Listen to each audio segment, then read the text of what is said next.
많은 이들이 그리스도께서 너를 위해 죽으셨다. 이제부터는 네가 그리스도인답게 살아야 한다는 메시지만 듣고 자랍니다. 그 결과는 롤러코스터처럼 위아래로 오르락내리락 삶입니다. 어떤 날은 하나님께 들떠있고 어떤 날은 좌절하고 때로는 분노하고 또 어떤 때는 신앙 전체의 환멸을 느낍니다. 차라리 구원받기 전이 더 쉬웠어 라고 속으로 말할 정도로요. 이것이 과연 복된 소식일까요? 우리가 놓친 한 가지 복음의 또 다른 강조점이 바로 여기 있습니다. 그때 저는 하나님을 알고 있다고 생각했지만 사실 제가 확실히 알던 것은 구원받던 날 깨달은 단 하나, 그분이 나를 위해 죽으셨고 내 죄를 사하셨다는 것이었습니다. 나머지는 대부분 하나님에 관한 정보였지 하나님 자체를 아는 것이 아니었습니다. 그래서 질문드립니다. 여러분은 진짜 무엇을 아십니까?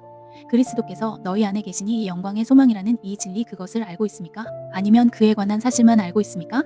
지식이 늘어날수록 때로는 오히려 좌절이 커집니다. 왜냐하면 지식은 실제 능력은 주지 못하기 때문입니다. 복음주의 그리스도인 대부분은 그리스도께서 우리를 위하여 죽으셨다는 진리는 잘 알고 있습니다. 그러나 그리스도의 생명이 지금 내 안에 실제로 거하시며 나를 통해 심지어 나로서 살아 드러나신다는 실제적인 내적 현실에 대해서는 깊이 알지 못한 경우가 많습니다. 우리 가운데 많은 이들이 바로 그리스도께서 나를 위해 죽으셨다 이후에 찾아온 끝없는 분투 율법주의 패배에서 걸어 나왔습니다. 이게 전부일 리 없어 뭔가 더 있을 텐데 혹시 여러분도 그렇게 느껴본 적이 있나요? 성령께서 우리에게 이 복음의 비밀, 곧 그리스도 안에 우리가 있는 것뿐 아니라 그리스도께서 우리 안에 계신다는 실제를 밝혀주셨을 때 우리는 한마디로 해방되었다고 표현했습니다.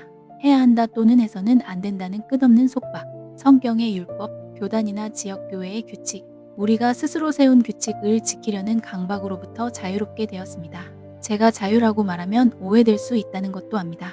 많은 신자들이 자유라는 말을 들으면 불안해하며 경계선을 요구합니다. 규칙, 틀, 안전, 울타리. 하지만 우리는 곧 깨닫게 됩니다.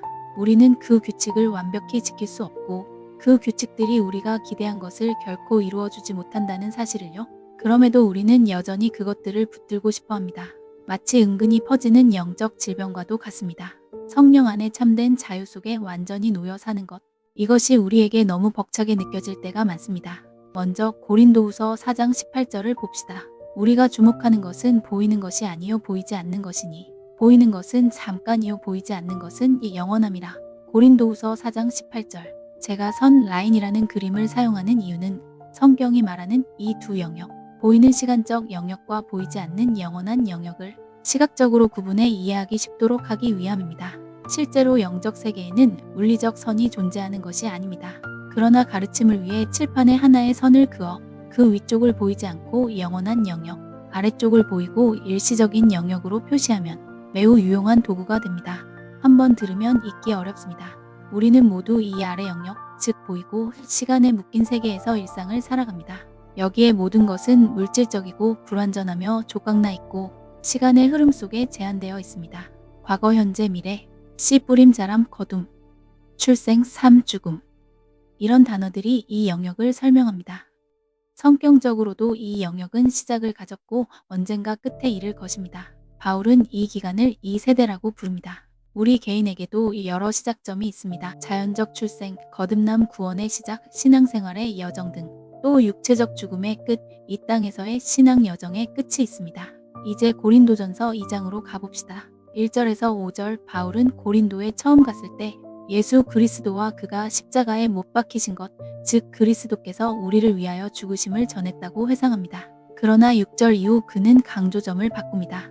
그러나 우리는 온전한 자들 가운데서 지혜를 말하노니 이는 이 세대의 지혜도 아니요 이 세대의 통치자들의 지혜도 아니요. 고린도전서 2장 6절의 요지.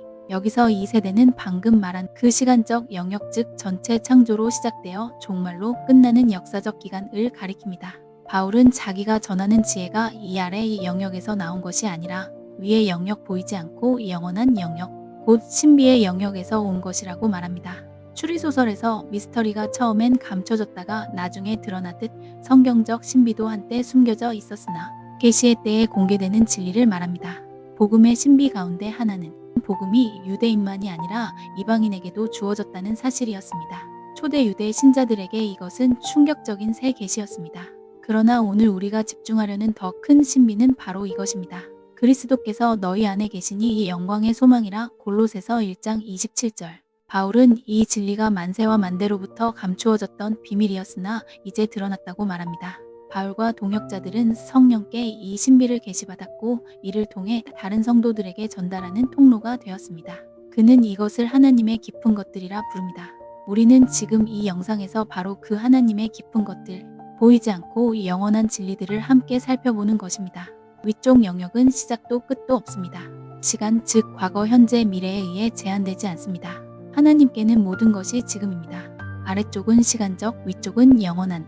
두 영역 모두 실제이지만 바울 그리고 우리에게는 위의 영원한 영역이 더 궁극적이고 결정적인 현실입니다. 비극은 많은 신자들이 이 위의 현실을 결코 알지 못한 채 평생을 아래의 영역 안에서만 살고 신앙생활을 한다는 데 있습니다. 그 결과 신앙이 부족하고 족강난 느낌으로 머물게 됩니다. 불신자들은 눈에 보이는 이 세상 삶이 전부야. 우연히 태어나 좀 살다가 죽으면 끝이라고 말합니다. 이런 사람은 철저히 선 아래 세계만이 전부라고 믿습니다. 우리는 그것을 안타깝게 여기죠.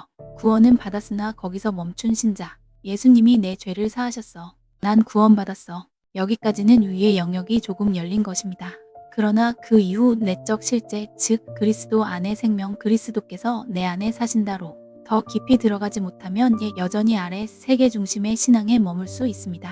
성령께서 우리 영 안에 강력히 증거해 주실 때 우리는 담대히 말할 수 있습니다. 나 구원받았어. 주변 사람이 겉보기엔 똑같은데? 라고 해도 우리는 압니다. 왜냐하면 성령께서 그 진리를 우리 안에 설득해 주셨기 때문입니다. 저도 구원받던 날을 기억합니다. 설교를 듣는 동안 제 머릿속은 의심투성이었어요. 2000년 전 어떤 분이 죽으셨다는데 그게 지금 나와 무슨 상관이야? 내 죄를 없앤다고? 머리로는 말이 안 됐습니다. 그러나 동시에 제가 알지 못했던 어떤 분, 그러니까 성령님께서 제 영에 속삭이셨습니다.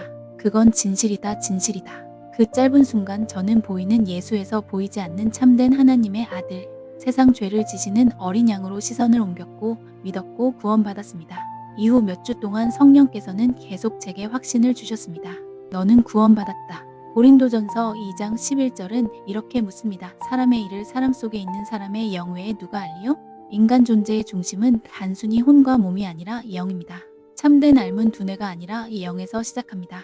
그리고 이어서 바울은 말합니다. 우리가 세상의 영을 받지 아니하고 하나님께로부터 온 영을 받았으니 2장 12절. 그 목적은 하나님께서 우리에게 은혜로 주신 것들을 알게 하려 함입니다. 곧 성령께서 하나님의 깊은 것들을 아시고 그분이 우리 안에 거하시며 우리에게 가르치십니다. 저는 구원받은 지 1년 만에 성경대학에 들어가 7년 동안 신학을 공부했습니다. 그때 저는 하나님을 알고 있다고 생각했지만 사실 제가 확실히 알던 것은 구원받던 날 깨달은 단 하나. 그분이 나를 위해 죽으셨고 내 죄를 사하셨다는 것이었습니다. 나머지는 대부분 하나님에 관한 정보였지 하나님 자체를 아는 것이 아니었습니다. 그래서 질문드립니다. 여러분은 진짜 무엇을 아십니까? 그리스도께서 너희 안에 계시니 이 영광의 소망이라는 이 진리, 그것을 알고 있습니까? 아니면 그에 관한 사실만 알고 있습니까? 지식이 늘어날수록 때로는 오히려 좌절이 커집니다. 왜냐하면 지식은 해야 한다 하지 말아야 한다는 요구만 쌓아두고 실제 능력은 주지 못하기 때문입니다. 성령께서 우리 안에서 가르쳐 주셔야 합니다. 성령의 가르침은 우리의 시간표가 아니라 그분의 시간표에 따라옵니다. 우리가 준비되었다고 느끼는 때와 성령께서 보시기에 준비된 때가 다를 수 있습니다. 예수님도 같은 진리를 말씀하셨습니다. 그러나 진리의 성령이 오시면 그가 너희를 모든 진리 가운데로 인도하시리니 그는 자의로 말하지 않고 내 것을 가지고 너희에게 알리시리라. 요한복음 16장 13에서 15절 요지. 또 예수님은 아버지와 내가 와서 그와 함께 거처를 삼겠다고 하셨습니다. 성령께서 우리 안에 거하시고 아버지와 아들도 우리 안에 거하십니다. 삼위 하나님께서 우리 안에 내주하시며 그 가운데 성령께서 교사의 역할을 담당하십니다. 바울이 말한 것과 정확히 일치합니다. 바울은 이렇게 묻습니다. 너희가 하나님의 성전인 것과 하나님의 성령이 너희 안에 거하시는 것을 알지 못하느냐? 고린도전서 3장 16절. 진정한 관심의 초점은 외적 종교 행위나 형식에만 머물러서는 안 됩니다. 그것들이 전혀 무의미하다는 뜻은 아니지만 우선순위는 내부, 곧 우리 안에 세워지는 영적 집입니다. 많은 이들이 그리스도께서 너를 위해 죽으셨다. 이제부터는 네가 그리스도인답게 살아야 한다는 메시지만 듣고 자랍니다. 그 결과는 롤러코스터처럼 위아래로 오르락 내리락 삶입니다. 어떤 날은 하나님께 들떠있고 어떤 날은 좌절하고 때로는 분노하고 또 어떤 때는 신앙 전체의 환멸을 느낍니다. 차라리 구원받기 전이 더 쉬웠어 라고 속으로 말할 정도로요. 구원받기 전에는 아침에 그냥 일어나 바지만 입으면 됐습니다. 그런데 구원받고 나니 일어나자마자 성경 구절을 외워야 할 것 같고 식사 전마다 기도해야 하고 예전엔 하던 것들을 하면 안 되고 하루가 끝날 무렵엔 기독교인으로 잘 살기 위해 완전히 지쳐버립니다. 이것이 과연 복된 소식일까요? 우리가 놓친 한 가지 복음의 또 다른 강조점이 바로 여기 있습니다. 복음의 비밀. 그리스도께서 너희 안에 계시니 이 영광의 소망. 이 진리는 눈에 보이는 아래의 영역만 바라봐서는 결코 알 수 없습니다. 성령의 계시로만 알게 됩니다. 그래서 우리가 종종 하는 가장 중요한 말이 있습니다. 아, 보이네? 누군가 뭘 봤다는 거야? 라고 묻겠지만 경험한 사람은 압니다. 설명은 서툴러도 영 안에서 눈이 열렸다는 것을요. 우리는 철저히 성령께 의존합니다. 성령께서 보이지 않지만 이 영원한 실제를 우리 영에 적용해 주실 때 우리는 참되게 아는 자가 됩니다. 이 점을 설명할 때 오래전부터 쓰여 온 한 비유가 있습니다. 아직도 이것보다 좋은 설명을 못 봤습니다. 할 줄 안다와 나는 이다. 요리를 할 줄 아는 사람은 나는 요리사입니다 라고 말합니다. 완벽하게 요리하지 못해도 상관없습니다. 요리라는 기술이 그 사람 안에 살아있기 때문입니다. 교사, 전기기사도 마찬가지입니다. 한때는 배우는 중이었지만 기술이 몸에 배고 삶에 스며들면 나는 교사입니다. 나는 전기기사입니다. 라고 하게 됩니다. 그 기술이 그 사람 안에 육화된 것입니다. 그렇다면 나는 그리스도인입니다. 라는 말은 무엇을 뜻해야 할까요? 사도행전 11장을 보면 안디옥에서 헬라인들이 예수님을 믿게 되자 예루살렘 교회가 바나바를 보내 확인하게 했습니다.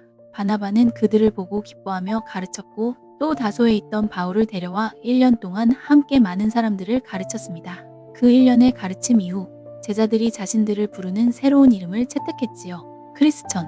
만약 전기기사가 나는 전기에 대해 그렇게 하나가 되었기 때문에 다 전기기사라고 불린다는 뜻이라면 크리스천은 무엇을 의미해야 할까요? 나는 그리스도와 그렇게 연합되었기 때문에 크리스천이다. 단순히 구원받았다는 차원을 넘어 그리스도와 연합된 존재라는 고백입니다. 이 깨달음이 오면 예수님은 더 이상 하늘 보좌 오른편에 앉아 계시다가 마지막 날 심판하러 오시는 분으로만 남지 않습니다. 예수님은 지금 내 안에 거하시는 분입니다. 그리고 기독교인의 삶을 내 힘으로 꾸려가야 한다는 짐은 내려놓고 오직 한 분, 기독교인의 삶을 사실상 사실 수 있는 유일한 분, 곧 그리스도 자신께서 내 안에서 나를 통하여 심지어 나로서 그 삶을 사시도록 맡기게 됩니다. 그렇다면 우리의 역할은 무엇일까요? 예전엔 내 힘으로 그리스도처럼 살려고 애썼습니다. 이제도 여전히 그리스도의 생명이 내 삶에 나타나길 원합니다. 그러나 방법이 달라집니다. 항복, 내어드림, 그리고 수용. 그분이 내 안에 사시도록 그분의 삶이 내 삶을 통해 흘러나오도록 허용하는 것입니다. 흥미로운 점이 하나 있습니다. 그 숨겨진 보이지 않는 영원한 그리스도의 생명이 우리 안에서 밖으로 나올 때 사람들은 그것을 우리로 봅니다. 그래서 우리는 이렇게 표현해봤습니다. 그리스도께서 나를 위해 죽으셨다. 그리스도께서 나와 함께 계신다. 그리스도께서 내 안에 계신다. 그런데 이 영어 전치사 하나를 더 옮겨보자면 그리스도께서 나로서 나타나신다. 많은 분이 이 표현을 오해합니다. 우리가 예수라는 거야? 아닙니다. 의미는 이렇습니다. 내주하시는 그리스도께서 이 보이는 세상 속에서 나라는 그릇, 나라는 인격을 통해 표현되신다는 뜻입니다.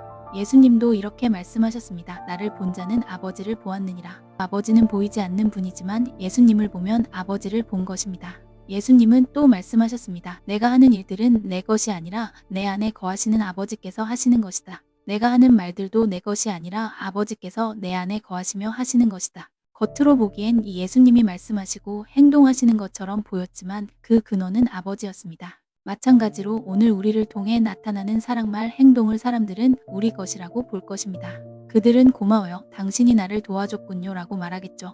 눈에 보이는 차원에서는 맞는 말입니다. 그러나 우리는 더 깊은 비밀을 압니다. 네, 내가 했지만 그 생명의 근원은 내 안에 거하시는 아버지 즉 그리스도이십니다. 롤러코스터 같은 신앙 대신 변치 않는 기준점을 붙듭니다.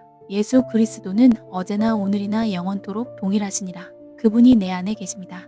그분은 오르락내리락하지 않으십니다. 그러므로 이제 내 신앙의 출발점과 기준점은 내 기분이 아니라 내 안에 거하시는 그리스도입니다. 그래서 선 개념이 계속 유익합니다. 어떤 날 지금 나는 선 아래 눈에 보이는 것만 믿고 있네라고 자각할 수 있고 또 어떤 순간 누군가에게 그 상황 속에서도 하나님이 일하고 계셔라고 말할 때 사람들은 그건 선 위 보이지 않는 영역의 진리야 라고 말할 수 있겠지요. 결국 우리는 성령께 전적으로 의존하여 하나님 안에서 우리가 누구이며 그리스도께서 우리 안에서 누구신지를 계시받아야 합니다. 다음 파트 2에서는 십자가를 중심으로 이 주제를 더 깊이 발전시켜 보겠습니다. 함께 해주셔서 감사합니다.